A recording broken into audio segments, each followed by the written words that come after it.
था। वांग लिन को पता चल चुका था कि ज़ेंग बाई मिस मूवन को नुकसान पहुंचाना चाहता है, इसलिए वो बिजली की रफ्तार से यूनटियान सेट की तरफ निकल गया था। जबकि ज़ेंग बाई ने भी यूनटियान सेट में पहुंचते हुए वहाँ पे तबाही मचाना शुरू कर दी थी। लेकिन जब वो मिस मूवन को नुकसान पहुंचाने की कोशिश करता है तो वांग लिन वहाँ पे बहुत ही कूल तरीके की एंट्री लेते हुए आ पहुंचा था, जिसके बाद यहीं से हमारे नेक्स्ट एपिसोड की शुरुआत होती है। तो इस एपिसोड की शुरुआत में हमें यूनटियान सेट का ही सीन दिखाया जाता है, जहाँ वांग लिन की वर्निंग सोल्स ने बहुत ही तेजी के साथ आगे बढ़ते हुए एक ही झटके में ज़ेंग बाई के सभी पॉइजनस इंसेक्ट को खत्म कर दिया था। वहीं वांग लिन के उस खतरनाक रूप को देखकर ज़ेंग बाई भी वहाँ पे चिल्लाते हुए उससे कहता है, ज़ेंग ली आखिर तुम यहाँ पे क्या कर रहे हो? अब ये सुनकर तो वहाँ पे मिस मूवन के साथ साथ बाकी सभी लोगों को भी एक बहुत बड़ा झटका लगता है। उन्हें वहाँ पे यकीन ही नहीं हो रहा था कि उनका ग्रैंड मास्टर ही ज़ेंग ली है, जिसके चर्चे पूरे सुजाकू प्लेनेट में फैले हुए हैं। जबकि वांग लिन की हकीकत जानकर तो हम देखते हैं कि ज़ेंग बाई ने भी डर के मारे वहाँ से भागना शुरू कर दिया था। लेकिन वांग लिन ने वहाँ पे अपने फॉरबिडन फ्लैग को बाहर निकाल कर पीछे से ही ज़ेंग बाई के ऊपर एक बहुत ही ज्यादा पावरफुल हमला करते हुए उसे वहाँ पे काफी ज्यादा घायल कर दिया था, जिसके चलते तो वहाँ पे ज़ेंग बाई के मुंह से खून भी निकलने लगा था। और वांग लिन तो अब उसे वहाँ पे कोई भी मौका नहीं देना चाहता था, इसलिए वो वहाँ पे अपनी लाइफ एंड डेथ डोमेन का इस्तेमाल करते हुए उसकी सोल को वहाँ पे टॉर्चर करने लगा था। ये देखकर ज़ेंग बाई भी वहाँ पे अपना ट्रम्प कार्ड चलते हुए खुद को एक डिमोनिक बीस्ट में ट्रांसफॉर्म करवा लेता है, जिसके चलते बेचारे ज़ेंग बाई को वहाँ पे ऐसा लगने लगा था कि अपनी इस नई पावर के चलते वो ज़ेंग ली का मुकाबला कर पाएगा।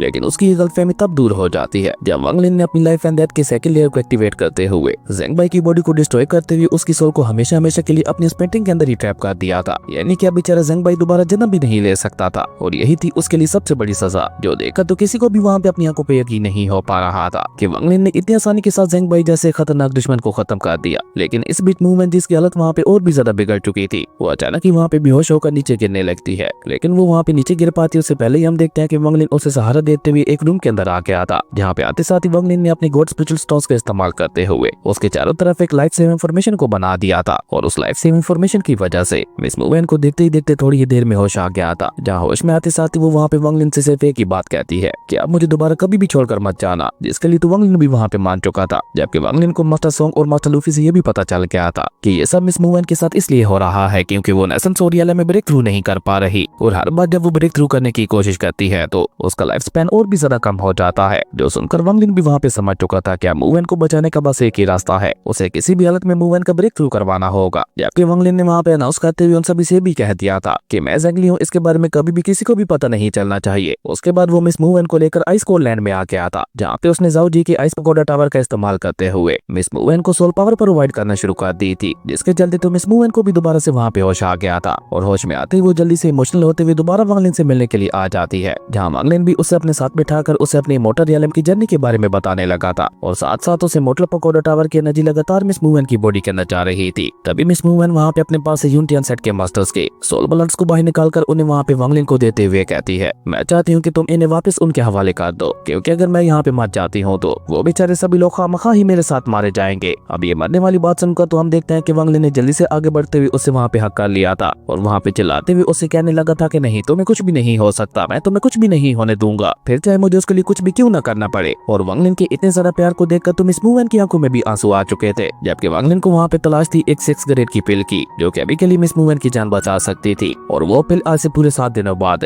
डिमोनिक कल्टीवेशन सी के अंदर ऑक्शन होने वाली थी, जिसका कार्ड भी लाकर माता सोंग ने वांग लिन को दे दिया था। जो देखकर तो वांग लिन ने भी वहाँ पे खुश होते हुए माता सोंग और माता लूफी दोनों को वहाँ पे अपने मोटल पकोडा टावर के 3rd फ्लोर के ऊपर प्रैक्टिस करने के लिए भेज दिया था, क्योंकि वहाँ पे प्रैक्टिस करके वो अपने आगे का ब्रेक थ्रू कर सकते थे। हालांकि उस पिल को हासिल करने के लिए वांग लिन डिमोनिक सी के अंदर अकेला जाना चाहता था, लेकिन मिस मूवन ने तो वहाँ पे जिद लगा दी थी कि अब वो दोबारा वांग लिन से दूर नहीं होना चाहती, और मिस मूवन की जिद के सामने वांग लिन को भी अपनी हार माननी पड़ती है। जिसके बाद वो दोनों ही अपनी मस्कीटो फ्लाइंग बीच से होते हुए डिमोनिक सी की तरफ ही रवाना हो चुके थे। और सबसे पहले तो वो दोनों वहाँ पे अपनी पुरानी यादों को ताज़ा करने के लिए उसी केव में जाते हैं जहाँ पे पहली बार उन दोनों की मुलाकात हुई थी, और उसके बाद तो उन दोनों को वहाँ पे अपनी हर एक पुरानी याद आने लगी थी, जिन्हें याद करते हुए वो दोनों वहाँ पे काफी ज्यादा खुश दिखाई दे रहे थे। उसके बाद वो अगले कुछ दिन लगातार उसी जगह पे गुजारते हैं, और ये पिछले 1000 साल में पहली बार ऐसा हो रहा था जब वांग लिन को इतनी ज्यादा खुशी मिल रही थी। उसने तो ये कभी भी नहीं सोचा था कि उसके माता पिता के जाने के बाद वो दोबारा कभी इतना ज्यादा खुश हो पाएगा, और ये जिंदगी उन दोनों के लिए इतनी हसीन थी कि वो दोनों ही अपने मन ही मन में दुआ करते हुए कहने लगे थे कि काश वो दोनों हमेशा ही ऐसे यहाँ पे रह पाते। लेकिन वो कहते हैं ना कि सब कुछ हमेशा ठीक नहीं रहता, इसलिए मिस मूवन का इलाज करने के लिए उन दोनों को मजबूरन वहाँ से जाते हुए उस ऑक्शन में जाना पड़ता है जहाँ पे वांग लिन को 6 ग्रेड की पिल मिलने वाली थी। उसके बाद हमें डायरेक्ट वहाँ पे उसी ऑक्शन हाउस का ही सीन दिखाया जाता है, जहाँ पे वांग लिन, मिस मूवन, मास्टर सोंग और मास्टर लूफी चारों ने वहाँ पे अपने अपनी आइडेंटिटी को छुपा रखा था। और जैसे जैसे वांग लिन वहाँ पे उस ऑक्शन हाउस के अंदर आ रहा था, वहाँ पे बहुत ही ज्यादा खतरनाक आईसी ऑरा फैलने लगा था, जिसे देखकर तो सभी लोग वहाँ पे काफी ज्यादा घबरा चुके थे। खैर उसके बाद हम देखते हैं कि उस ऑक्शन ऑक्शन हाउस का एक अटेंडेंट वहाँ पे बहुत ही रिस्पेक्ट के साथ है वांग लिन और उसके दोस्तों को लेकर एक रूम के अंदर आके आता और वहाँ पे उसकी मुलाकात अपने पुराने दोस्त मास्टर कियो के साथ भी हो जाती है, जो कि वांग लिन को सोल्फर मिशन याला में देखकर काफी ज्यादा हैरान दिखाई दे रहा था। खैर उसके बाद मास्टर सैंडियन जो कि उस ऑक्शन हाउस का ओनर था, वो जल्दी से वहाँ पे आते हुए उस ऑक्शन को स्टार्ट कर देता है और वहाँ पे आने वाले अपने सभी मेहमानों को तहे दिल से स्वागत करता है। वह ये मास्टर सैंडियन भी वही इंसान था जिसने आज से 200 साल पहले वांग लिन के रास्ते में आने की कोशिश की थी, और क्योंकि उस समय वांग लिन उतना ज्यादा ताकतवर नहीं था, इसलिए वो उस समय मास्टर सैंडियन का कुछ भी नहीं बिगाड़ पाया था। अब जैसे ही वहाँ पे वांग लिन और मास्टर सैंडियन की नजरें आपस में मिलती हैं तो मास्टर सैंडियन भी वांग लिन को देखकर काफी ज्यादा हैरान दिखाई दे रहा था और वो खुद वहाँ पे वांग लिन के पास आकर अपनी पुरानी गलती के लिए उससे माफी भी मांगने लगा था, जिस पे वांग लिन उससे वहाँ पे ज्यादा कुछ रिस्पॉन्स नहीं देता। खैर उसके बाद देखते ही देखते वहाँ पे 6 ग्रेड वाली पिल रेसिपी की ऑक्शन वहाँ पे स्टार्ट हो चुकी थी, जिसकी कीमत को 10,000 हाई ग्रेड के स्पिरिचुअल स्टोन से स्टार्ट किया जाता है, जिसकी बोली वांग लिन वहाँ पे 20,000 हाई ग्रेड के स्पिरिचुअल स्टोन्स लगाता है। लेकिन वहाँ पे एक और भी सोल फॉर्मेशन रियलम का मास्टर आया हुआ था, जो कि वहाँ पे उस रेसिपी की 30,000 बोली लगाकर उसे वहाँ पे खरीद लेता है, जिसे खरीदने के बाद वो तेजी से वहाँ से निकल गया था। हालांकि वांग लिन अगर वहाँ पे चाहता तो अपने सेलेस्टियल जेट का इस्तेमाल करते हुए बहुत ही आसानी के साथ उसे खरीद सकता था, लेकिन ऐसा करने से उसकी जंगली वाली आइडेंटिटी सबके सामने आ जाती, जिसे अभी के लिए तो वांग लिन बिल्कुल भी एक्सपोज नहीं करना चाहता था। इसलिए वांग लिन वहाँ पे सोल फॉर्मेशन मास्टर के पीछे निकल जाता है, जिसके साथ हिंजी नाम की एक छोटी सी लड़की भी मौजूद थी, जो कि मिस्टीरियस क्लाउड सेक्ट से बिलोंग करती थी। असल में उसने यह सब जानबूझकर वांग लिन से मिलने के लिए किया था। वो वांग लिन से चाहती थी कि वो इमोर्टल याला में जाकर उसका पिता, जो कि 20 साल पहले ही वहाँ पे मारा गया था, उसकी डेड बॉडी वापस लेकर आए, जिसपे वांग लिन भी वहाँ पे उस 6 ग्रेड की रेसिपी को कॉपी करने के बाद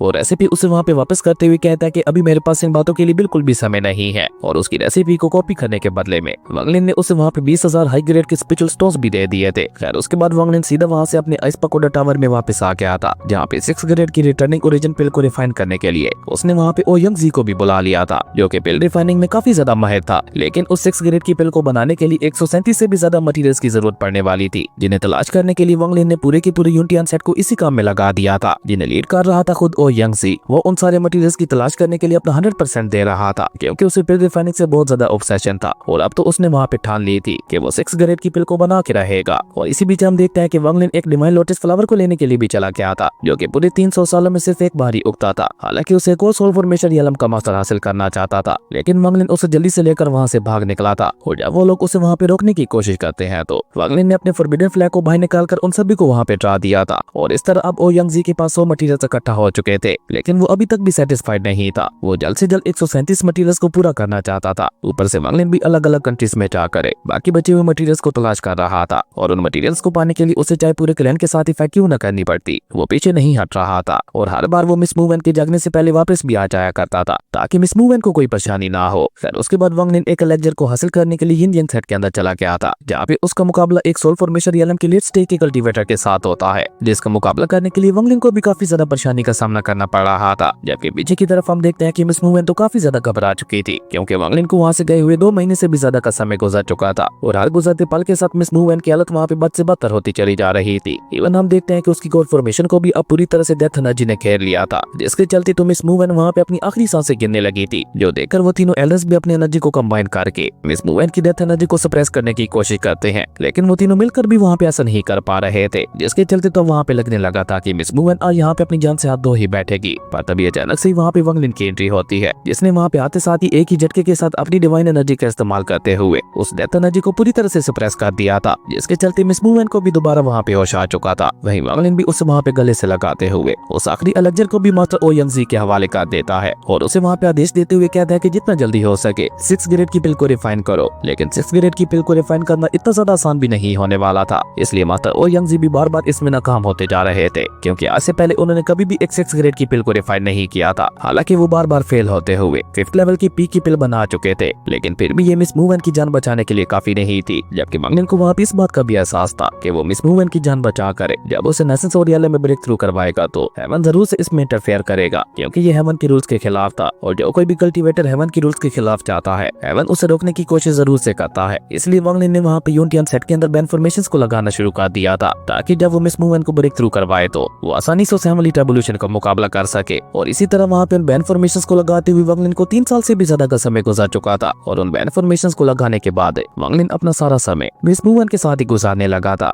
इवन वो उसे घुमाने के लिए मोटर रियलम के अंदर भी ले गया था, और उसी के साथ साथ उसे उस घर के अंदर भी ले जाता है जहाँ पे उसने एक नॉर्मल इंसान की तरह 100 साल गुजारे थे, और इसी तरह उसे वहाँ पे घुमाते हुए वो उसे यूनियन सेट में लेकर वापस आ चुका था। लेकिन अभी तक भी वांग लिन को चिंता वहाँ पे इस बात की थी क्या ये सारी इन्फॉर्मेशन मिलकर उस हेवनली रेवोल्यूशन का मुकाबला कर पाएंगी, और उसकी ये सारी बातें उसकी मेन बॉडी भी सुन रही थी जो कि जाओ किंगडम की जमीन के नीचे ही मौजूद थी। और वांग लिन की ये बात सुनकर तो उसने भी वहाँ पे अपनी आंखें खोल ली थी। पर इसी तरह अचानक से एक दिन मिस मूवन की death energy out of control हो जाती है, जिससे वांग लिन की लाइफ एंड डेथ डोमेन की एनर्जी भी कंट्रोल नहीं कर पा रही थी। पर तब तक हम देखते हैं कि मास्टर ओ यंगजी वहाँ पे 6 ग्रेड की पिल को रिफाइन कर चुके थे, जिसे वो वहाँ पे वांग लिन के पास ले आते हुए कहते हैं कि मैंने कब दिखाया, फाइनली मैंने एक 6 ग्रेड की पिल को रिफाइन कर ही लिया। वो 6 ग्रेड की पिल को देखकर तो वांग लिन भी वहाँ पे काफी ज्यादा खुश दिखाई दे रहा था, और उसने वहाँ पे और ज्यादा देर ना करते हुए जल्दी से उस पिल को वहाँ पे मूवन को भी खिला दिया था, जिसके चलते मिस मूवन की हालत धीरे धीरे ठीक होने लगी थी। पर वांग लिन तो वहाँ पे उसका ब्रेक थ्रू करवाना चाहता था, इसलिए वो वहाँ पे अपनी लाइफ एंड डेथ की आर्टिस्टिक कॉन्सेप्शन की पावर के साथ साथ अपने इमॉर्टल पकोडा टावर की सेलेस्टियल एनर्जी को भी उसकी बॉडी के अंदर डालते हुए उसकी नेसेंट सोल को बनाने लगा था। पर जैसे जैसे मूवन की बॉडी में नेसेंट सोल बन रही थी, वैसे वैसे हम देखते हैं कि उसे रोकने के लिए वहाँ पे हेवनली रेवोल्यूशन भी समन हो चुकी थी, जो कि वांग लिन की इन्फॉर्मेशंस को चकनाचूर करते हुए उसके ऊपर हमला करना चाहती थी। लेकिन वांग लिन के हेवनली स्पेशल ड्रैगन्स के साथ टकराते ही उस हेवनली रेवोल्यूशन की फर्स्ट लेयर तो वहाँ पे खत्म हो गई थी। लेकिन वांग लिन को वहाँ पे ज्यादा समय नहीं मिल पाता, क्योंकि हम देखते हैं कि धीरे धीरे वहाँ पे हेवनली रेवोल्यूशन की सेकंड लेयर भी आने लगी थी, जिसका जैसे वहाँ पे इन्फॉर्मेशन के ऊपर हमला होता है तो वहीं अंदर की तरफ हम देखते हैं कि मिस मूवन वहाँ पे नेसेंट सोल में ब्रेक थ्रू भी कर चुकी थी। लेकिन वो डेथ एनर्जी तो अभी तक भी वहाँ पे मिस मूवन का पीछा नहीं छोड़ रही थी, और तब तक उस हेवनली रेवोल्यूशन की सेकंड लेयर ने वहाँ पे वांग लिन के घर को भी उड़ा दिया था। और अपनी एनर्जी का इस्तेमाल करते हुए अब की बार वांग लिन ने खुद को और मूवन को बहुत ही मुश्किल से बचाया था। और अब बारी थी वहाँ पे थर्ड लेयर की, जो कि सबसे ज्यादा खतरनाक और पावरफुल होने वाली थी। और इस लास्ट अटैक में तो हैंड ऑफ हेवन नीचे आते हुए उसके ऊपर हमला कर दिया था, जिसके इम्पैक्ट की वजह से तो हम देखते हैं कि वांग लिन वहाँ पे खुद भी बहुत ही बुरी तरह से घायल हो गया था। पर उसके बावजूद भी वो मिस मूवन को वहाँ पे गिरने नहीं देता, जबकि मिस मूवन वहाँ पे अपनी आखिरी सांस लेते हुए वांग लिन से कहती है, वांग लिन मेरे बारे में चिंता मत करना, क्योंकि मुझे मरने का कोई भी गम नहीं है। मुझे खुशी तो इस बात की है कि मैं अपना दम तुम्हारी बाहों में तोड़ रही हूँ, और वैसे भी भला आज तक मौत से कौन बच पाया है। और ये कहते कहते मिस मूवन ने वहाँ पे वांग लिन की आंखों में देखते हुए अपना दम तोड़ दिया था, जो देखकर तो वांग लिन वहाँ पे जोर से चिल्लाते हुए कहता, नहीं मूवन तुम मुझे ऐसे छोड़कर नहीं जा सकती। और ये कहते कहते वांग लिन वहाँ पे इतना ज्यादा गुस्सा हो चुका था कि उसने वहाँ पे हेवन के खिलाफ ही जंग छेड़ दी थी। इवन हम देखते हैं कि वहाँ पे वांग लिन की आंखों से खून के आंसू निकलने लगे थे। वो चिल्लाते हुए वहाँ पे हेवन से कहता है, अगर तुम मेरे खिलाफ जंग ही चाहते हो तो यही सही। और ये कहकर वांग लिन ने वहाँ पे अपनी लाइफ एंड डेथ री-इनकार्नेशन पेंटिंग का इस्तेमाल करते हुए मिस मूवन की नेसेंट सोल को वहाँ पे उसके अंदर ऑब्जर्व कर लिया था, और चिल्लाते भी वहाँ पे हेवन से कहने लगा था, अच्छा यहाँ पे मौत का देवता ही क्यों ना आ जाए, लेकिन मूवन को मुझसे कोई भी अलग नहीं कर सकता। और ऊपर से वहाँ पे हेवन ऑफ हैंड का मुकाबला करने के लिए वांग लिन ने अपनी मेन बॉडी को भी बाहर निकाल दिया था, जिसने आते साथ ही वहाँ पे हेवन ऑफ हैंड के ऊपर एक बहुत ही ज्यादा पावरफुल पंच मारते हुए उसे भी वहाँ पे पीछे हटने के लिए मजबूर कर दिया था। अब इस मौके का फायदा उठाकर वांग लिन का क्लोन वहाँ पे अपनी लाइफ एंड डेथ वाली री-इनकार्नेशन पेंटिंग को लेकर वहाँ से भाग गया था, और जितना जल्दी हो सके वहाँ पे मूवन के लिए किसी बॉडी की तलाश करने लगा था। लेकिन वो हेवन ऑफ हैंड था कि उसका पीछा छोड़ने का नाम ही नहीं ले रहा था। लेकिन वो हेवनली हैंड वहाँ पे वांग लिन को पकड़ पाता उससे पहले ही हम देखते हैं कि एक बार फिर से एंशिएंट बॉडी की मेन बॉडी ने बीच में आकर उस हेवनली हैंड के ऊपर अटैक करते हुए उसे वहाँ पे पूरी तरह से डिस्ट्रॉय कर दिया था। लेकिन हेवन भी इतनी आसानी से कहाँ हार मानने वाला था, वो पहले से भी ज्यादा पावरफुल हेवनली हैंड को क्रिएट करते हुए दोबारा वांग लिन की मेन बॉडी के ऊपर हमला करने के लिए आगे बढ़ गया था, जहाँ वांग लिन की मेन बॉडी भी अपनी एंशिएंट गॉड फॉर्म का इस्तेमाल करते हुए उसका मुकाबला करने लगा था। जबकि वांग लिन को जिंग हुआ विलेज के अंदर एक प्रेग्नेंट औरत मिल चुकी थी, जिसके अंदर वो मिस मूवन की नेसेंट सोल को डाल सकता था। और हेवन इतना ज्यादा बेरहम भी नहीं है कि वो किसी नए जन्म लेने वाले इंसान को खत्म करे, पर वांग लिन वहाँ पे ऐसा कुछ भी कर पाता उससे पहले ही हम देखते हैं कि वो हेवनली हैंड दोबारा उसे वहाँ पे रोकने के लिए पहुंच चुका था। अब ये देखकर वांग लिन भी वहाँ पे समझ चुका था कि अब उसके पास अपनी दोनों बॉडीज को आपस में मर्ज करने के अलावा और कोई भी रास्ता नहीं बचा,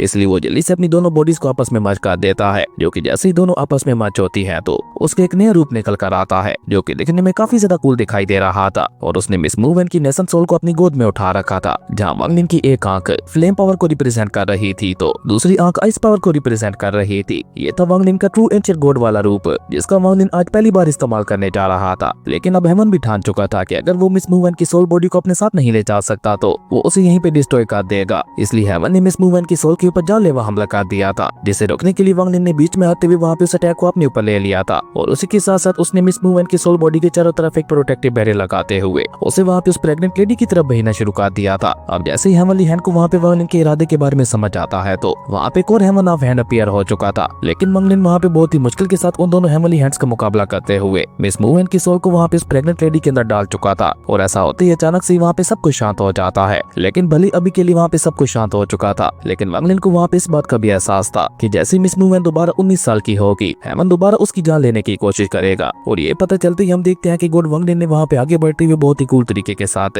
हेवन एनर्जी को ही डिस्ट्रॉय कर दिया था, और हेवन को धमकी देते हुए कहने लगा था कि चिंता मत करो, बहुत जल्द तुम्हारा ये हेवन भी मेरे सामने झुकेगा। फिर ये करने के बाद दोनों ही बॉडीज वहाँ पे एक दूसरे से अलग हो जाती हैं। जहाँ वांगलिन की एंशिएंट गोड वाली मेन बॉडी तो हमेशा की तरह जमीन के हजारों फीट नीचे जाकर अपनी कल्टीवेशन करने लगी थी, तो वहीं वांगलिन का क्लोन भी एक पहाड़ी की चोटी के ऊपर बैठकर खुद को रिकवर करने लगा था। और इसी तरह देखते ही देखते वहाँ पे 6 महीने से भी ज्यादा का समय गुजर चुका था और फाइनली उस प्रेग्नेंट लेडी ने भी एक बच्ची को जन्म दे दिया था, जो जानकर उसका पिता, जो कि मैनेजर जाओ के नाम से जाना जाता था, उसकी खुशी का तो कोई ठिकाना ही नहीं था। और मिस मूवेन का नया नाम जाओ रू रखा गया था, जिसे देखकर वांगलिन भी काफी ज्यादा खुश दिखाई दे रहा था, क्योंकि फाइनली उसने मिस मूवेन को मरने से जो बचा लिया था। लेकिन अब वांगलिन ने वहाँ पे खुद को और ज्यादा स्ट्रॉन्ग बनाने की ठान ली थी, क्योंकि वो अच्छी तरह से जानता था कि आज से ठीक 18 सालों बाद उसका एक बार फिर से हेमन के साथ मुकाबला होने वाला था, जिसके लिए वो खुद को पूरी तरह से तैयार करना चाहता था। खैर उसके बाद देखते ही देखते इसी तरह से वहाँ पे 1 साल से भी ज्यादा का समय गुजर चुका था और मिस्टीरियस क्लाउड सेट की वो लड़की जिनजी, जो कि लैंड ऑफ इमॉर्टल में जाकर अपने पिता की डेड बॉडी को वापस लाना चाहती थी, उसने अपने साथ लैंड ऑफ इमॉर्टल में चलने के लिए काफी सारे लोगों को तैयार कर लिया था, जिसमें मास्टर सैंडियन और वांगलिन का पुराना दोस्त मास्टर क्यू भी शामिल थे। पर तभी अचानक से वहाँ पे एक बहुत ही ज्यादा पावरफुल मैसेंजर की एंट्री होती है, जो कि वहाँ पे जंगली के लिए सुजाकू प्लेनेट के लॉर्ड का आदेश लेकर आया हुआ था, जिसके चलते उसे आज से पूरे 3 महीनों बाद रेड बटरफ्लाई के साथ लाइफ एंड डेथ मैच लड़ना था। लेकिन वांगलिन, जो कि अभी के लिए अपने इमॉर्टल पकोडा टावर के अंदर मौजूद था, वो कोर्टून में इस आदेश को नकारते हुए कहता है कि मैं किसी की भी आदेशों को नहीं मानता और अगर वो रेड बटरफ्लाई मेरे साथ फाइट करना ही चाहती है तो उसे जाकर बोल दो कि मैं आज से ठीक 10 सालों बाद उसके साथ फाइट करूंगा। हालांकि वांगलिन की इन बातों से उस मैसेंजर को वहाँ पे गुस्सा तो काफी ज्यादा आता है, लेकिन अभी के लिए क्योंकि वो वांगलिन का कुछ भी नहीं बिगाड़ सकता था, इसलिए वो चुपचाप वहाँ से चला गया था। जबकि वांगलिन की आवाज सुनकर तो हम देखते हैं कि मास्टर सैंडियन भी वहाँ पे वांगलिन को पहचान चुका था, इसलिए वो बाकी सभी के साथ वांगलिन से मिलने के लिए नीचे आ चुका था, जहाँ पे वांगलिन बैठा हुआ मजे से वाइन पी रहा था। जबकि वांगलिन ने जंग लिया ये जानकर वो सभी लोग वहाँ पे बहुत ही ज्यादा हैरान दिखाई दे रहे थे और वांगलिन तो सीधा वहाँ पे मास्टर सैंडियन को वाइन सर्व करते हुए कोल्ड टोन में उससे सवाल करते हुए पूछता है, तो बताओ मेरे पुराने दोस्त,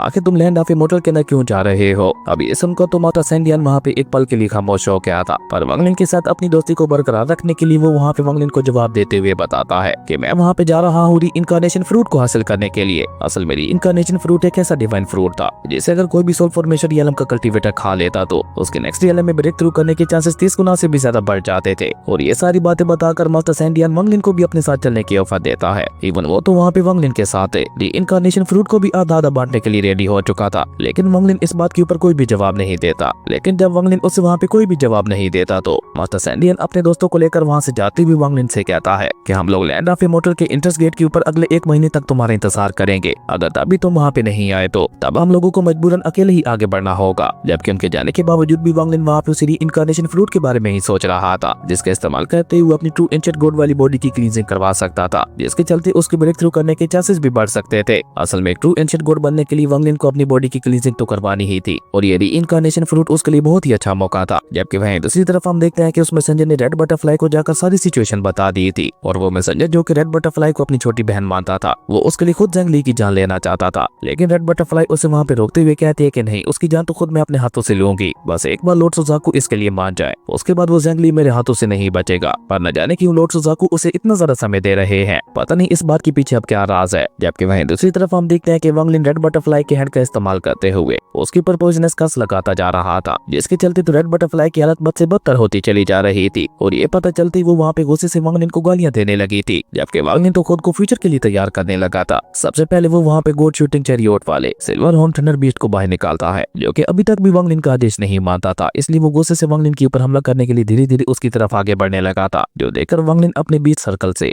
थंडर फ्लो को बाहर निकालते हुए उससे कहता है कि मैं अभी सिल्वर हॉर्न थंडर बीस्ट को इस सर्कल के अंदर रखने जा रहा हूँ, जिसका मतलब है कि तुम आजाद हो जाओगे। अब आगे तुम मेरे साथ रहना चाहते हो या नहीं, ये तुम्हारे ऊपर है। और उस थंडर फ्लो को आजाद करने के बाद वांगलिन अपने बीच सर्कल का इस्तेमाल करते हुए वांगलिन उस सिल्वर हॉर्न थंडर बीस्ट को कंट्रोल करने लगा था। हालांकि इसमें वांगलिन को वहाँ पे काफी ज्यादा परेशानी का सामना करना पड़ता है, लेकिन काफी ज्यादा मेहनत के बाद फाइनली वांगलिन उस सिल्वर हॉर्न थंडर बीस्ट को कंट्रोल करने में कामयाब हो ही गया था। और कमाल की बात तो ये थी कि वो थंडर फ्रॉग भी अभी तक वहाँ पे वांगलिन को छोड़कर नहीं गया था, यानी कि वो आगे भी वांगलिन के साथ ही रहना चाहता था, जो जानकर तो वांगलिन भी थोड़ा खुश हो गया था। वहीं दूसरी तरफ हम देखते हैं कि वांगलिन मिस मूवेन की सारी जिम्मेदारी मास्टर लूफी के ऊपर छोड़कर खुद लैंड ऑफ इमॉर्टल में जाने के लिए रेडी हो चुका था और आखिरी बार वहाँ से जाते जाते वो मिस मूवेन को बहुत ही प्यार से देख रहा था। जबकि इमॉर्टल लैंड में जाने से पहले पहले वांगलिन वहाँ पे एक इमॉर्टल स्वॉर्ड को भी ले चुका था और क्योंकि उस इमॉर्टल स्वॉर्ड के अंदर कोई भी स्पिरिट नहीं थी तो इसलिए वांगलिन ने लिंगजू को उसके अंदर डाल दिया था, जिसके चलते उस इमॉर्टल स्वॉर्ड का कलर वहाँ पे गोल्डन से लाल हो गया था। लेकिन लिंगजू की स्पिरिट इतनी ज्यादा ताकतवर नहीं थी कि वांगलिन उस इमॉर्टल स्वॉर्ड को पूरे पोटेंशियल के साथ इस्तेमाल कर सके, इसलिए वो वहाँ पे उस इमॉर्टल स्वॉर्ड के लिए किसी और पावरफुल स्पिरिट को भी तलाश करने की सोचने लगा था। जबकि लैंड ऑफ इमॉर्टल के अंदर जिनजी और मास्टर सैंडियन ने पिछले 1 महीने से लगातार वहाँ पे वांगलिन का इंतजार कर रहे थे, लेकिन वांगलिन अभी तक भी वहाँ पे नहीं पहुंचा था। इवन मास्टर सैंडियन तो अपने मन ही मन में वांग लिन के वहाँ पे आने की दुआ भी करने लगा था और उसकी ये दुआ बहुत जल्द कबूल हो जाती है क्योंकि पूरे 1 महीने के बाद वांग लिन भी वहाँ पे पहुंच चुका था, जिसे देखकर तो उन सभी की खुशी का वहाँ पे कोई भी ठिकाना नहीं था। जिसके बाद वो सभी लोग वहाँ पे और ज्यादा देर ना करते हुए लैंड ऑफ इमॉर्टल ग्रेवयार्ड की पहली लेयर में पहुंच जाते हैं, जहाँ अभी वो लोग फर्स्ट लेयर के अंदर आगे बढ़ ही रहे थे कि तभी अचानक से कुछ जंगली कल्टीवेटर्स ने आगे बढ़ते हुए उनके ऊपर हमला करना शुरू कर दिया था। मेरे मास्टर सैंडियन खत्म करते हुए उन सभी को वहाँ पे बताते हैं कि इन्हें तलिस्मैन पपेट्स कहा जाता है और जहाँ तक मैंने सुना था ये तो हमें सेकंड लेयर के अंदर मिलने वाले थे, लेकिन अभी मास्टर सैंडियन उन्हें वहाँ पे सबके बारे में बता ही रहा था कि तभी अचानक से उन तलिस्मैन पपेट्स का एक पूरा ग्रुप वहाँ पे आ गया था, जो कि वांग लिन और उसके सभी साथियों को देखकर अपनी अजीब सी जंगली भाषा में ही कुछ कहने लगे थे। लेकिन ये सभी जंगली कल्टीवेटर्स है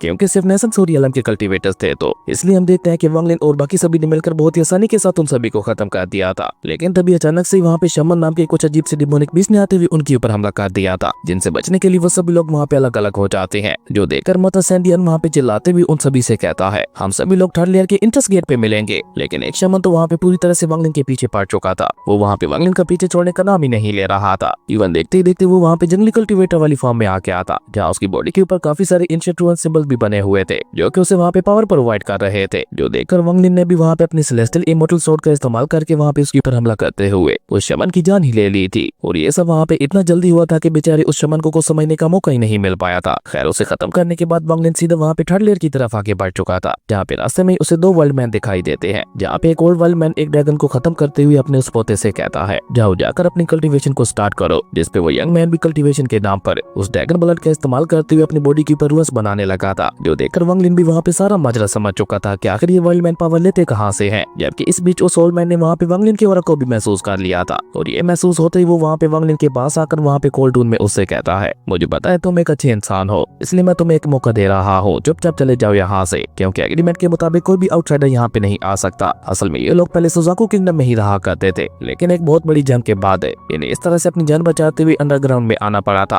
और तब से ये लोग यहीं पे रह रहे थे। ये सारी इन्फॉर्मेशन जानकर वांग लिन वहाँ पे सोल्डमैन का शुक्रिया अदा करते हुए चुपचाप वहाँ से आगे बढ़ गया था। और जब वांग लिन थर्ड लेयर के इंट्रेंस पे पहुंचता है तो वहाँ पे मास्टर सैंडियन और बाकी सभी लोग ऑलरेडी पहुंचे हुए थे, लेकिन मास्टर सैंडियन की हालत वहाँ पे बहुत ही ज्यादा खराब दिखाई दे रही थी। और मास्टर क्यू के मुताबिक मास्टर सैंडियन का मुकाबला एक वर्ल्ड मैन के साथ हुआ था, जिसने किसी फॉर्मेशन का इस्तेमाल करते हुए मास्टर सैंडियन की ऐसी हालत कर दी थी। और तभी मास्टर सैंडियन भी अचानक से वहाँ पे बेकाबू होकर वांग लिन के ऊपर हमला करने के लिए आगे बढ़ गया था, जहाँ उसकी आंखें पूरी तरह से लाल हो चुकी थी और उसके फेस के ऊपर अजीब से रुएंस भी बांध चुके थे। हाँ, वो देखने से बिल्कुल एक तलिस्मैन पपेट की तरह दिखाई दे रहा था, लेकिन वांग लिन उस फॉर्मेशन का तोड़ अच्छी तरह से जानता था, इसलिए वो वहाँ पे मास्टर सैंडियन का मौत के साथ सामना करवाता है और अपनी मौत को अपने सामने देख कर वो फॉर्मेशन भी वहाँ पे डिस्ट्रॉय हो गई थी, जिसके चलते मास्टर सैंडियन भी दोबारा वहाँ पे होश में आ गया था और वो वहाँ पे वांग लिन का शुक्रिया अदा करते हुए जल्दी से खुद को रिकवर करने में लग गया था। खैर उसके बाद वो लोग वहाँ से आगे बढ़ते हुए थर्ड लेयर के अंदर इंटर कर जाते हैं, जहाँ जिंजी और उसका मास्टर तो कोई रास्ते में ही खो चुके थे। पर जैसे ही वो लोग थर्ड लेयर के अंदर पहुंचते हैं तो वहाँ पे 2 शमन कल्टीवेटर्स मास्टर सैंडियन के जवान वू टर्टल के पीछे पड़ चुके थे। और जब वांग लिन इस बारे में मास्टर सैंडियन को बताता है तो वो अपने पिछले 100 सालों से वफादार पेट को अपनी जान बचाने के लिए कुर्बान कर देता है, जो देखकर तो बेचारे जवान वू टर्टल की आंखों में भी आंसू आ चुके थे। पर उससे पहले ही हम देखते हैं कि उन शमन कल्टीवेटर्स ने वहाँ पे उसके ऊपर अटैक करते हुए उसका गला काट दिया था और उसके ब्लड का इस्तेमाल करते हुए वो दोनों शमन कल्टीवेटर्स वहाँ पे अपनी पावर को बढ़ाने लगे थे। खैर इस तरह मास्टर सैंडियन वहाँ पे कितनी बड़ी कुर्बानी देते हुए फाइनली उस रीइंकार्नेशन ट्री के पास पहुंच चुका था, जहाँ उस रीइंकार्नेशन ट्री को देखते ही मास्टर क्यू ने तो वहाँ पे उसके नीचे जाकर अपनी कल्टीवेशन प्रैक्टिस को स्टार्ट कर दिया था। जबकि पीछे की तरफ मास्टर सैंडियन के दोनों डिसेबल्स वहाँ पे अपनी अपनी आधी लाइफ की कुर्बानी देते हुए उस रीइंकार्नेशन ट्री को मैच्योर करने लगे थे। और जैसे जैसे रीइंकार्नेशन फ्रूट वहाँ पे अपीयर हो रहा था वैसे वैसे हम देखते हैं कि वहाँ पे काफी ज्यादा पावरफुल एनर्जी रिलीज हो रही थी, जिसके चलते सभी जंगली कल्टीवेटर्स उसी तरफ अट्रैक्ट होने लगे थे, जो देखकर वांग लिन ने भी जल्दी से वहाँ पे अपने फॉरबिडन फ्लैग का इस्तेमाल करते हुए उस रीइंकार्नेशन ट्री के चारों तरफ कुछ बैन फॉर्मेशंस को लगाना शुरू कर दिया था। और ऊपर से सैंडियन ने भी वहाँ पे बैन फॉर्मेशंस के अंदर अपनी एनर्जी को ऐड कर दिया था। लेकिन जब वो वहाँ पे वाइल्ड मैंस को आते हुए देखता है तो मास्टर सैंडियन ने वहाँ पे एक बार फिर से अपने दोनों डिसेबल्स के ऊपर हमला करते हुए उनकी पूरी लाइफ को ही कुर्बान कर दिया था, जिसके चलते वो रीइंकार्नेशन फ्रूट उसी समय वहाँ पे अपीयर हो चुका था। जबकि ये इवलनेस देखकर कि मास्टर सैंडियन किसी का भी सगा नहीं है, लेकिन वहाँ पे कुछ 6 लीव वाले वाइल्ड मैन ने आते हुए सीधा वहाँ पे मास्टर सैंडियन के ऊपर हमला कर दिया था। लेकिन ये तो बस शुरुआत थी, क्योंकि देखते ही देखते वहाँ पे एक 7 लीव वाला वाइल्ड मैन भी आ चुका था, जिसकी ताकत किसी सोल फॉर्मेशन रियलम के कल्टीवेटर के बराबर की थी। लेकिन तब तक वो रीइंकार्नेशन फ्रूट भी वहाँ पे पूरी तरह से अपीयर हो चुके थे। और डील के मुताबिक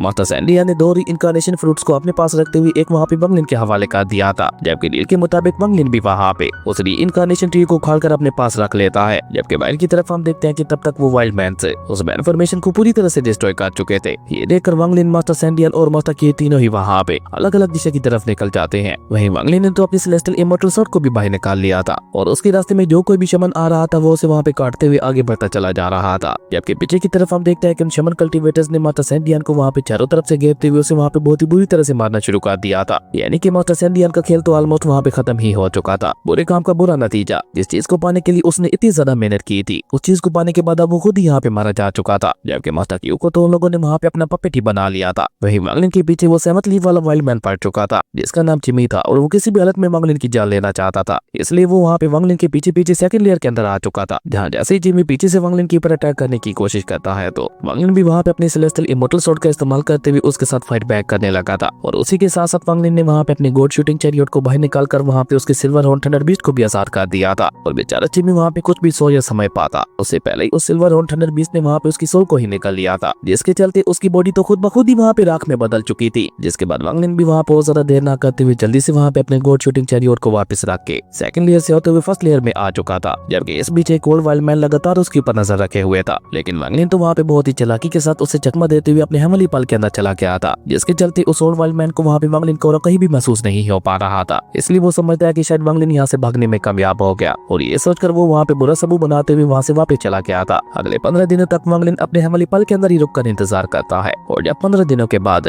वो फर्स्ट लेयर से बाहर निकलने की कोशिश करता है तो उस बुढ़ाऊ ने वहाँ पे एक सील लगा रखी थी जिसके अंदर वांगलिन वहाँ पे फंस चुका था और अपनी उस सील के चलते खुद वो बुढ़ाऊ भी वहाँ पे आ चुका था। अब वांगलिन की ऐसी कमाल की एबिलिटीज को देखकर तो वो ओल्ड मैन वांगलिन को अपना पपेट बनाना चाहता था। ये जानकर वांगलिन वहाँ पे एक साथ उसके ऊपर काफी सारे हमले करता है, लेकिन वांगलिन के किसी भी अटैक को ओल्ड मैन के ऊपर कोई भी असर नहीं हो पा रहा था, जो देखकर वांगलिन भी वहाँ पे समझ चुका था कि ये ओल्ड मैन इतनी आसानी के साथ उसका पीछा नहीं छोड़ने वाला, पर उसे यहाँ से बाहर तो निकलना ही था। इसलिए वो वहाँ पे स्पेस टाइम क्रैक पोर्टल को ओपन करते हुए उसके अंदर चला गया था। हालांकि ये वर्ड उसके लिए बहुत ज्यादा खतरनाक होने वाला था, लेकिन अभी के लिए उसके पास और कोई रास्ता भी तो नहीं था। जबकि वांगलिन का पीछा करते हुए वो ओल्ड मैन भी वहाँ पे अपनी खास टेक्निक का इस्तेमाल करके उस स्पेस टाइम क्रैक पोर्टल को बंद होने से रोक देता है और खुद भी वो वहाँ पे वांगलिन के पीछे पीछे उस वॉइड के अंदर आ गया था। जबकि वांगलिन तो वहाँ पे अपने स्टार कंपास का इस्तेमाल करते हुए बहुत ही तेजी के साथ आगे बढ़ने लगा था और उसी के साथ साथ उसने वहाँ पे अपनी गोड शूटिंग चैरियट को बाहर निकालते हुए उसे भी वहाँ पे एक बार फिर से एक्टिवेट करना शुरू कर दिया था। जबकि वो बुड्ढा भी लगातार वहाँ पे ट्रेस की लालच में वांगलिन के पीछे पीछे आगे बढ़ता जा रहा था। जबकि वांगलिन ने वहाँ पे अपने सिल्वर हॉर्न थंडर बीस्ट का इस्तेमाल करते हुए उस ओल्ड मैन के ऊपर हमला भी कर दिया था, लेकिन इसका भी उस ओल्ड मैन के ऊपर ज्यादा कुछ असर नहीं होता और ऊपर से उसने वहाँ पे बहुत ही चालाकी के साथ एक सीड का इस्तेमाल करते हुए उसे सीधे वहाँ पे वांगलिन की बॉडी के अंदर इंजेक्ट कर दिया था, जो कि वांगलिन की सोल को जगड़ते हुए लगातार वहाँ पे उसकी बॉडी के ऊपर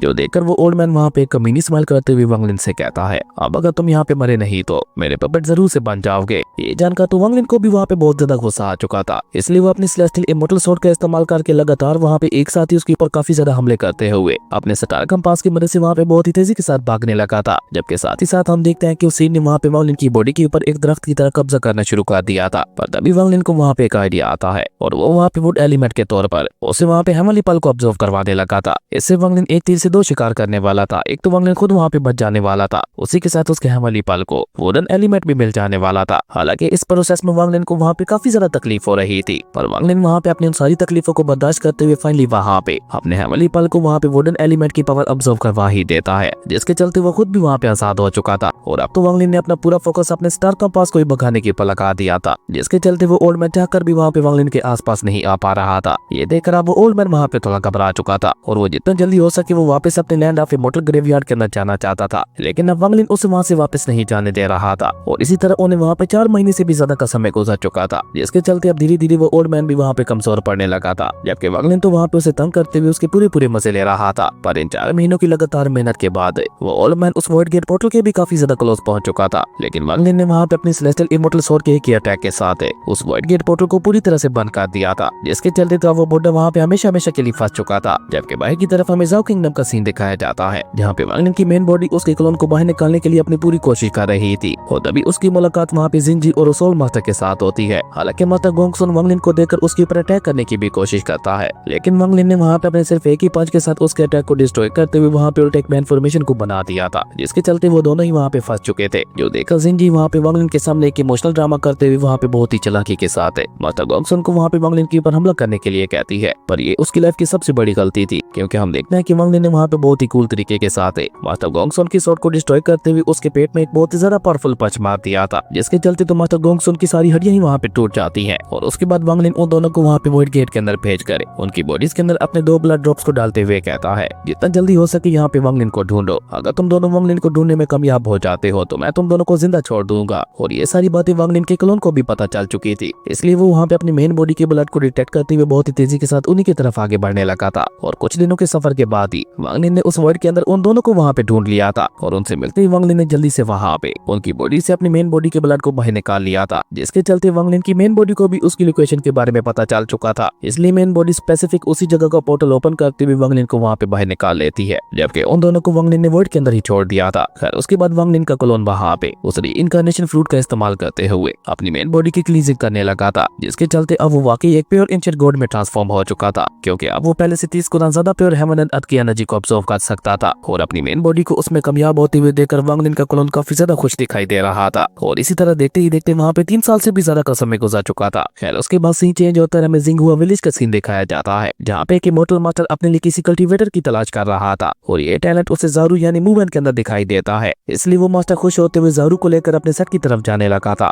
लेकिन ये कमीना मास्टर था जिसके इरादे बिल्कुल भी नेक दिखाई नहीं दे रहे थे। वो फ्यूचर में ज़ारू को बेचने का प्लान कर रहा था, जबकि इसी बीच बेचारी ज़ारू ठोकर खाकर नीचे गिर जाती है, जो देखकर तो उस कमीने मास्टर ने उल्टा वहाँ पे उसे ऊपर से पीटा शुरू कर दिया था। लेकिन तभी वांग लिन भी वहाँ पे बहुत ही कूल तरीके की एंट्री लेते हुए वहाँ पे आ पहुंचता है, जिसने वहाँ पे अपने सिर्फ एक ही पंच के साथ उस मास्टर को ऊपर हवा में उड़ा दिया था। और उसके बाद वांग लिन वहाँ पे बहुत ही प्यार के साथ उसकी चोट को हील करते हुए उसे लेकर अपने साथ वैली की तरफ निकल चुका था, क्योंकि वहाँ पे रहकर वांग लिन अच्छे से उसकी हिफाजत कर सकता था। और अपने मोटल पकोड़ा टावर में आने के बाद वांग लिन खुद अपने हाथों से खाना बनाकर ज़ारू को खिलाने लगा था, जो देखकर तो ज़ारू भी काफी ज्यादा खुश दिखाई दे रही थी। जबकि रात को ज़ारू एक बुरा सपना देखती है, जिसके चलते उसने वहाँ पे जोर जोर से रोना शुरू कर दिया था, जो देखकर वांग लिन एक ही झटके के साथ उसके पास जाते हुए उससे कहता है कि चिंता मत करो, मैं तुम्हारे साथ ही हूँ। और ये कहकर वांग लिन उसे वहाँ पे एक बेल आर्टिफैक्ट देते हुए कहता है, अब जब भी कभी तुम्हें मेरी मदद की जरूरत पड़ी तो इस बेल को बचा देना, मैं उसी समय तुम्हारे पास हाजिर हो जाऊंगा। और ये कहकर वांग लिन ज़ारू को सुलाकर अपने मोटल पकोड़ा टावर से बाहर आ गया था, क्योंकि बाहर जंगली को चैलेंज करने के लिए लोगों का हजूम इकट्ठा हो चुका था। और बाहर आते ही वांग लिन ने वहाँ पे बहुत ही क्रूअल तरीके के साथ एक एक करके उन सभी को खत्म करना शुरू कर दिया था। उसके बाद अगले कुछ दिन लगातार वांग लिन ज़ारू के साथ ही गुजारता है, जो कि वांग लिन के लिए उसकी जिंदगी के काफी प्यारे लम्हे थे। उसके बाद देखते देखते वहाँ पे इसी तरह से 5 साल से भी ज्यादा का समय गुजर चुका था। और अब तो ज़ारू ने वांग लिन को बहुत ही बुरी तरह से परेशान करना शुरू कर दिया था। वो हर बार बेल बजाकर वांग लिन को अपने पास बुला लेती और वांग लिन के पूछने पर उसे सिर्फ इतना ही कहती, मैं तो बस बोर हो रही थी और तुम्हारे साथ खेलना चाहती थी, इसलिए मैंने तुम्हें यहाँ पे बुला लिया। जबकि वांग लिन को भी ज़ारू की इन शरारतों के ऊपर बहुत ज्यादा प्यार आया करता था। वो भी मूवमेंट के बचपन को पूरी तरह से एंजॉय कर रहा था। इसी बीच एक दिन वहाँ पे स्नो कंट्री का लियाओ फैन आ पहुंचता है, जो कि सोल्फॉर्मेशन रियलम के पीक का कल्टीवेटर था। और वांग लिन को अपना दुश्मन कहकर वो उसे वहाँ पे ललकारते हुए फाइट के लिए चैलेंज करने लगा था। लियाओ फैन भी वहाँ पे वांग लिन के लिए नहीं बल्कि जंगली के लिए आया था, जिसका मुकाबला करने के लिए वांग लिन भी वहाँ पे पूरी तरह से रेडी हो चुका था। और लियाओ फैन ने वहाँ पे वांग लिन का मुकाबला करने के लिए अपने इवल पाम हैंड को भी बाहर निकाल लिया था, जिसका वांग लिन भी वहाँ पे अपनी सेलेस्टियल इमोर्टल स्वॉर्ड का इस्तेमाल करते हुए मुकाबला करने लगा था। इवन वांग लिन ने वहाँ पे अपने एक स्वॉर्ड स्लैश के साथ उस इवल पाम हैंड के ऊपर अटैक करते हुए उसे वहाँ पे काट भी दिया था, जिसके अंदर से वहाँ पे एक रेमिनेट सोल निकल कर बाहर आती है। और ये रेमिनेट सोल किसी और की नहीं बल्कि माता सीतू की ही थी, जो देखकर वांग लिन वहाँ पे काफी ज्यादा हैरान दिखाई दे रहा था। और जब वो उस रेमिनेट सोल से सवाल करते हुए पूछता है कि आखिर तुम हो कौन, तो रेमिनेट सोल वहाँ पे बहुत ही एटीट्यूड के साथ वांग लिन को जवाब देते हुए बताती है कि मैं हूँ महान सितु नाने, जो क्या तुम्हें यहाँ पे खत्म करने वाला है। ये सुनकर वांग लिन भी थोड़ा हैरान होते हुए वापस अपनी मोटल पकोड़ा टावर वाली सील के अंदर आ गया था। और वहाँ पे अपने मोटल पकोड़ा टावर की सेलेस्टियल एनर्जी का इस्तेमाल करते हुए माता सीतु नान के ऊपर हमला भी कर दिया था, जिसके इम्पैक्ट की वजह से हम देखते हैं कि लियाओ फैन और उसका आर्टिफैक्ट वहाँ पे बहुत ही बुरी तरह से इंजर्ड हो चुके थे, जो देखकर लियाओ फैन जल्दी से अपने उस हाथ को उठाकर वहाँ से भागने लगा था। जो देखकर वांग लिन तो ना में अपना सर हिलाते हुए कह रहा था कि नहीं, ऐसा नहीं हो सकता, ये तो इम्पॉसिबल है। और ये कहते हुए वांग लिन अपने हेवली पल के अंदर मौजूद माता सीतु नान के सामने आ चुका था। और वो वहाँ पे अपनी वाइन पीकर माता सीतु नान से बातें करते हुए कहने लगा था, इसका मतलब है कि आपने मुझसे जो कुछ भी कहा था वो सब बिल्कुल सच था। वाकई वह मिलियन स्टार बर्ड के सबसे पावरफुल कल्टीवेटर है। अगर ऐसी बात है तो मुझे कुछ भी करके आपके उस हाथ को वापस लाना होगा। और ये कहते कहते वांग लिन को वहाँ पे एहसास होता है कि वहाँ पे 10 साल का समय पूरा हो चुका था, यानी कि अब उसे रेड बटरफ्लाई के साथ मुकाबला करना था। और जैसे ही वांग लिन वहाँ पे अपने हेवनली पल से बाहर आता है तो एक मैसेंजर के जरिए उसे वहाँ पे ये पैगाम भी दे दिया गया था कि उसका 10 साल का समय पूरा हो चुका है और अब उसे रेड बटरफ्लाई के साथ बैटल करनी ही होगी। अब उस मैसेज को सुनकर वांग लिन वहाँ की सारी जिम्मेदारी मास्टर लूफी को सौंपते हुए वहाँ से जाने लगा था। लेकिन वांग लिन को जाते हुए देखकर ज़ारू की आंखों से अचानक से आंसू बहना शुरू हो गए थे और वो जल्दी से वांग लिन के पीछे जाकर उसे वहाँ पे हक करते हुए कहती है, अंकल वांग लिन, चाहे कुछ भी हो जाए लेकिन आपको मुझसे वादा करना होगा कि आप बिल्कुल सही सलामत जिंदा वापस लौटेंगे। जिसपे वांग लिन भी वहाँ पे बहुत ही प्यार के साथ उसके आंसू को साफ करते हुए कहता है कि तुम चिंता मत करो, जैसा तुम कह रही हो बिल्कुल वैसा ही होगा। उसके बाद सीन चेंज होता है, हमें स्नो कंट्री का सीन दिखाया जाता है, जहाँ लियाओ फैन ने अपने मास्टर के पास आते हुए उसे वांग लिन यानी ज़ेंगली के बारे में सब कुछ बता दिया था। असल में उस मास्टर ने लियाओ फैन को वांग लिन के पास भेजा था उसके पास के बारे में इन्वेस्टिगेट करने करने के लिए। वही लियांग फैन की इन सारी बातों को सुनकर तो हम देखते हैं कि उसके मास्टर ने वहाँ पे ठान लिया था कि वांग लिन चाहे रेड बटरफ्लाई से जीते या हारे, पर वो वांग लिन को जिंदा नहीं छोड़ने वाला। खैर उसके बाद सीन चेंज होता है, हम उस बॉडी के अंदर जिन जी और उसके मास्टर को ही देखते हैं, जहाँ वो मास्टर अपने मरने की कगार पे पहुंच चुका था। लेकिन तभी अचानक से उनके सामने एक और पोर्टल ओपन होता है, जिसके अंदर से वही ओल्ड मैन निकल कर बाहर आता है, जिसने वांग लिन को उसकी आर्टिस्टिक कॉन्सेप्शन के बारे में सिखाया था। और इसी कमाल के सीन के साथ हमारी अमेजिंग एपिसोड यहीं पे खत्म हो गया था। दोस्तों अगर आपको ये वीडियो अच्छी लगी तो लाइक कर दें, और अगर चैनल पे नए आए तो सब्सक्राइब करते जाना। तो मिलता है एक नई वीडियो में, तब तक के लिए बाय।